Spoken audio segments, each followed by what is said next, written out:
Have you ever wondered what exactly love is? I remember when my first girlfriend broke up with me. I was terribly heartbroken. Today everyone seems to know, to feel, or to sense what love is. It's probably the most used word on our planet next to God. Everyone talks about love being the only power that matters. Heart is more important than mind. The most important thing children need is love. We all act as if it's perfectly clear to us what love means.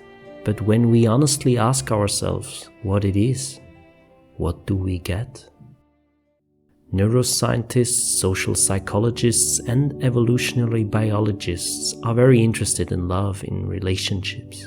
They define love as an emotion with biochemical basis and neurobiological patterns. Love makes it easier for us human beings to form relationships. It strengthens the togetherness, increases mating success, and the chances of healthy children from the point of view of evolution. This ensures the survival of a species. Science is absolutely certain being in love and love in general do not originate in the heart. The heartbeat is only a symptom that someone is truly in love. Newly in love people have an increased heartbeat. When couples are shown the pictures of their partner, researchers use MRI scans to see that the limbic reward system in the brain kicks in much more strongly than is the case with friends, for example. At the same time, however, activity in our brain areas, such as the prefrontal cortex, is reduced. People in love appear like sick people to researchers.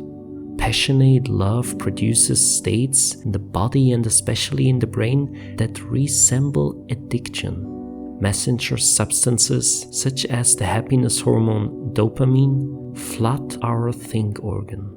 People in love are euphoric, just like addicted human beings. If the relationship lasts longer, the body gets used to the state of intoxication and the euphoria decreases. Neural processing runs less and less through the pleasure center and much more through an area of the brain that processes feelings. The constant togetherness of a couple leads to the dopamine rush being replaced with more oxytocin and vasopressin.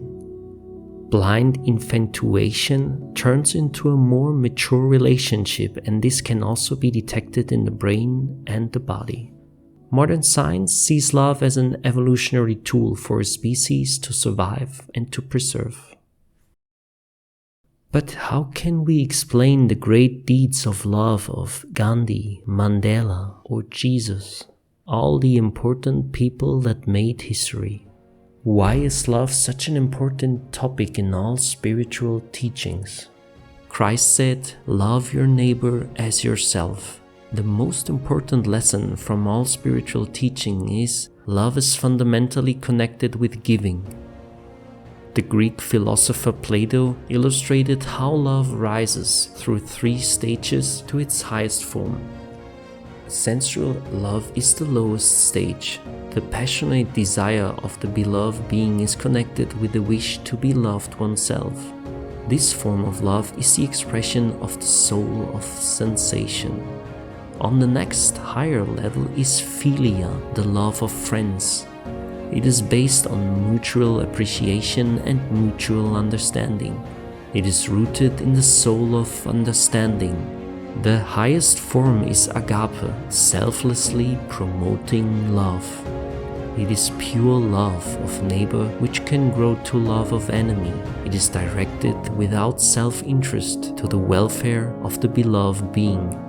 It originates in the soul of consciousness. The Bulgarian philosopher and spiritual master Mikhail Avainov said, "Love is a great attraction, but there are too many passionate elements mixed in it. So, human being must free oneself so that the true, actual nature of love can come to manifestation." In love, the central motive is the good of the other. Love involves sacrificing one's own welfare and places the good of the other at the center of the action. Let's close with a quote from the poet and philosopher Ricarda Huch, who said, "Love is the only thing that grows when it is wasted."